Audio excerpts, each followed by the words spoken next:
ভয়ঙ্কৰ বিপদত পৰিছে কণ্ঠশিল্পী পদ্মনাথ বৰদলৈ। অতি দুখেৰে কণ্ঠশিল্পী পদ্মনাথ বৰদলৈ জনোৱা মতে তথ্য অনুসৰি কেৱল কোনোমতে নিজৰ প্ৰাণটো আৰু নিজৰ সন্মানটোহে কোনোমতে বচাই ঘূৰি আহিলোঁ।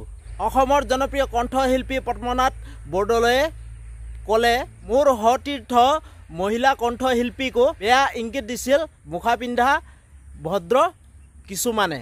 হাজাৰ হাজাৰ মানুহৰ মাজতো সুৰক্ষিত নহল যুৱতী কণ্ঠশিল্পী। কণ্ঠশিল্পী পদ্মনাথ বৰদলৈয়ে কয় যে বহু অপমানিত ব্যৱহাৰৰ সন্মুখীন হলো বিহু মঞ্চত প্ৰথমবাৰৰ বাবে। ধিক্কাৰ জনাইছো তেওঁলোকৰ এই কুমানসিকতাক।